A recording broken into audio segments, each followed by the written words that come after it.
ఓం నమ శివాయ. ఓం నమ శివాయ.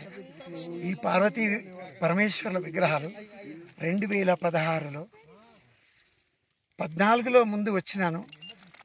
కైలాసానికి వచ్చి స్వామి నాకేం తెలియదు, ఇక్కడ నేను వచ్చిన నీ దగ్గరికి, కానీ నాకేం తెలియకుండా వచ్చినా మళ్ళా వస్తా, ఆగ్నేయి తండ్రి, మళ్ళా కైలాసానికి వచ్చి కైలాసంలో నీ ఇంటి ముందు నీకు కళ్యాణం చేస్తా స్వామి అని నమస్కారం చేసుకొని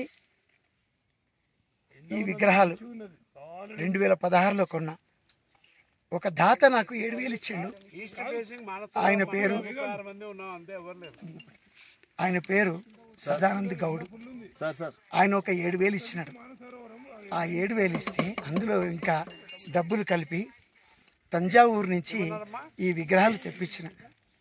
ఈ విగ్రహాలు తెప్పించి కైలాసానికి తెచ్చి ఇక్కడ అభిషేకం చేసిన, శివపార్వతుల కళ్యాణం చేసిన.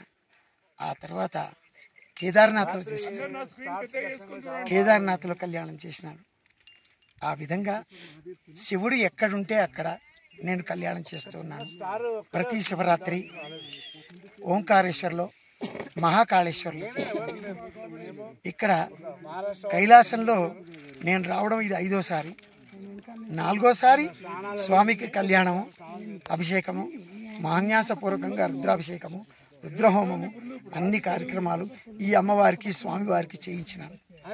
ఈ అదృష్ట భాగ్యము నాకు కలిగించిన ఆ పరమేశ్వరుడు నాకు ఇటువంటి భాగ్యము ఇంకొక సంవత్సరం కలిగించాలి. ఆ ఒక్క సంవత్సరంలో దాదాపు 35 మందితో నేను వచ్చి ఇక్కడ ఈ పార్వతీ పరమేశ్వరులు కళ్యాణం చేస్తా.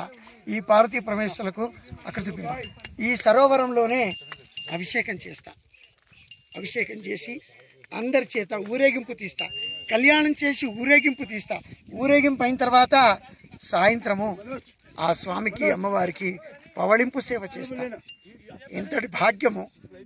ఎన్ని జన్మల పుణ్యం చేస్తే నాకు ఈ పుణ్యం కలిగించినాడు ఆ పరమశివుడు. నాకు మళ్ళా సంవత్సరం ఒక్క ఆజ్ఞ ఇస్తే ఇంతకన్నా ఎక్కువ వైభోగంగా ఇంకా చేస్తా. జనంతో కూడుకొని కళ్యాణం చేస్తా. ఓం నమ శివాయ. ఓం నమ శివాయ. ఓం నమ శివాయ.